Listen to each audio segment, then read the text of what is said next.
Hey, what's up, what's up, what's up? How you doing?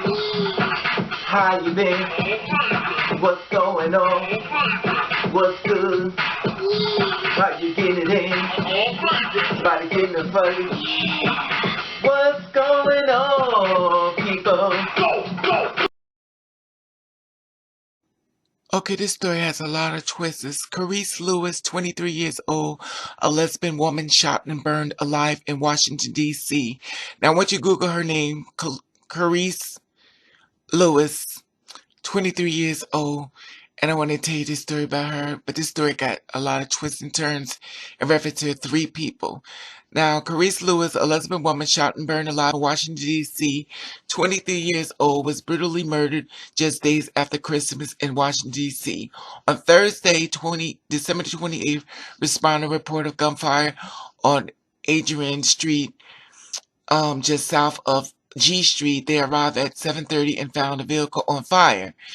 After the fire was out, police officers found the woman unconscious and suffering from gunshots in the trunk. Police said that by the time the D.C. police and emergency medical service arrived, they found no sign consistent with her life. Now, neighbors said that they heard multiple gunshots in the alley before 800 block of Adrian Street, SE. And moments later, they saw a racket fire as soon as Kerrice Lewis reportedly heard screaming as she tried to escape from the trunk. Now, Lewis was orphaned at the age of 11 years old and was raised by her grandparents. Her grandfather, William Short, told Fox 5 DC he felt as though his heart had been ripped out.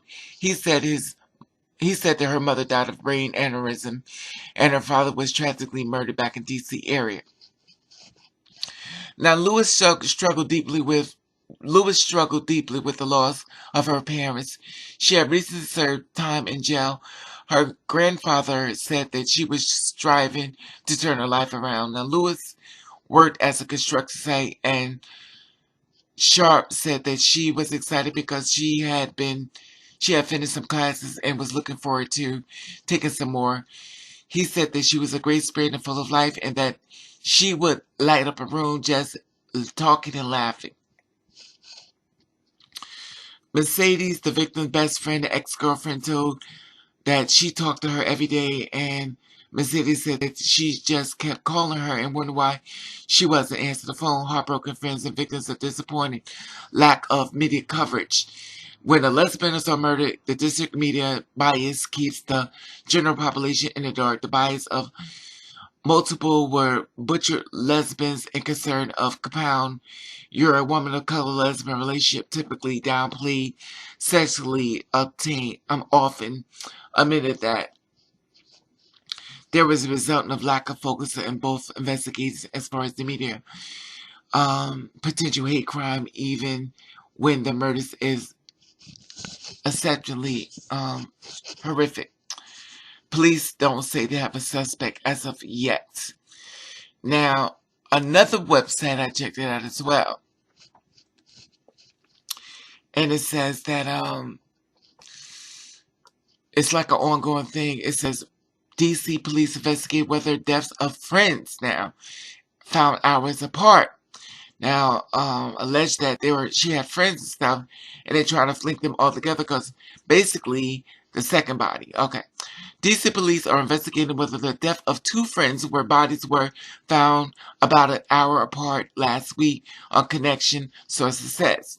Police KK Lewis, 23 years old, Hyattville, Maryland, was shot multiple times and stuffed into the trunk of a car.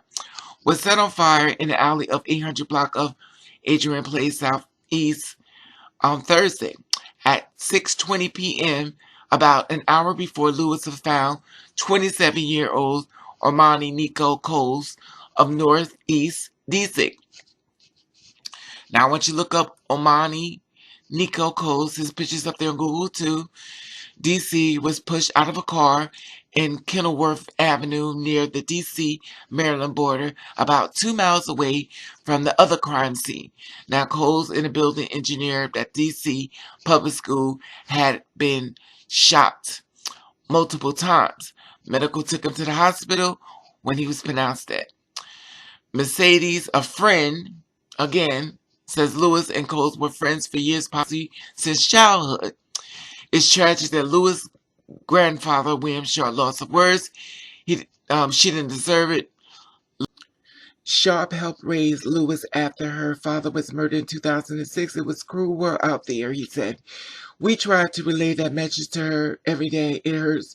Mercedes says, it's not only hurt me, it's my son. It hurts my son.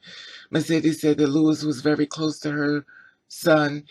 She loved my son like he was her son. She said she was just a free spirit, wouldn't hurt a fly. Now, like I said before, there's another part of this story. Let me just look here for a second. Okay, the third person is Ronze Green, 23 years old. The first of the three December 28th victims was shot outside of 7-Eleven on 900 Block Eastern Avenue Northeast, was identified as Ronze Green, 23, Northeast Whitaker, 23, of North, arrested 3 days later and charged with first-degree murder armed. It is not clear how it has happened as far as his attorney. Now, they're stating that allegedly that a rapper by the name of, let me see. Okay. Police have arrested a suspect in one of the shootings, a local rapper by the name of Dennis Whitaker, who is known as Jugga Knott. No suspects has been identified in the other two slayings. The violence came on 2017, drew close attention. Okay, I talked about that. Now, police said they arrested affiliate that Green was shot in the chest and the right, and Green was shot in the chest and right hand as he walked out of the store. The gunman was identified as the driver of a Mercedes, who, according to police, yelled out to the victim, "Get out my car." Just before opening fire, the gunman said, "You think I'm playing? I'll buzz you," according to the witness account in the affidavit. The witness recognized the gunman from the pictures on Instagram. Police said that detectives were able to pull up on social media profile as the rapper.